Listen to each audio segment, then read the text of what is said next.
Jay Spark says, I'm 48. Do you think it's too late for me to get into the game? No. Never. No. Didn't Samuel Jackson get in at like 50 or something? And he's in every damn movie that's out. Every.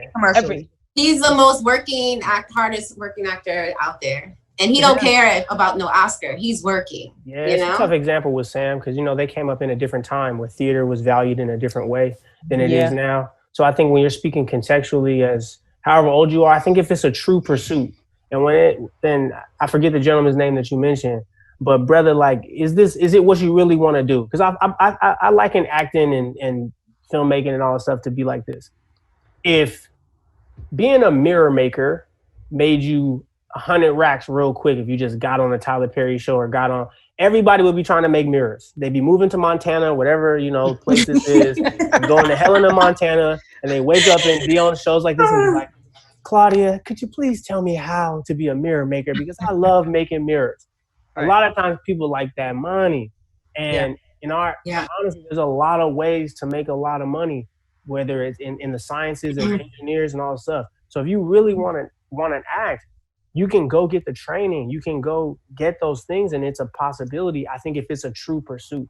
Because if it's not a true pursuit, there's a lot of rejection. Always say you have to have your Frodo chainmail because it is going to always you're getting stabbed, and people are telling you're too short, you're too light, you're too dark, you're not this, you're not that. And I always say this in politics is maybe the only two professions where your physical appearance and everything about you is dissected and you can be made to feel like the worst of yourself. That's what they don't put on TV. That's what they don't talk about. And if you don't have, self-awareness and self-motivation and determination and perseverance and have a true knowledge of self, then this business will beat you down very, very, very, very, very quickly. Thank you for speaking. And to piggyback on what Johnny is saying to the gentleman who's pursuing acting, the hope in the industry that I would love to give you is that it has to represent everyone from all ages. So that's what Claudia was talking about as far as like background work. Everyone has, like, if you just had the main stars and there was no town and no city, then it would be boring. We would be watching just two people for what? You know what I mean? You have to, the people create the atmosphere. They create the town. So the hope is that they need someone like you.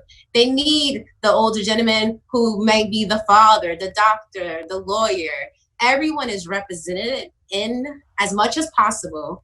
Everyone is represented, and as far as like a town, community wise. So that's the hope. You know what I mean? We need the grandmother. We need all those people. So ooh, she said grandmother, and he's 48, and I'm. Wait, I thought the same thing. I was like, really?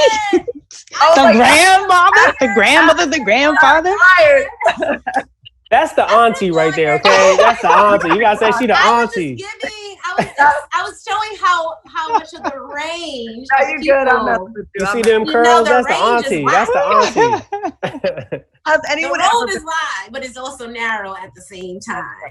There's a funny, to your point, there's not just the young 25-year-old lead of the movie or the film or the TV show. There's plenty. So I would recommend calling your local SAG office, Jay Spark, and there's a hotline for background work, and that's just a way for you to get on a set, and you can work for I think it's like $100 a day or something like that, and then you can like pick up a lot. You can make contacts and learn and meet people. I guess that's the Go into a theater somewhere, talk to them. You never know who you'll meet.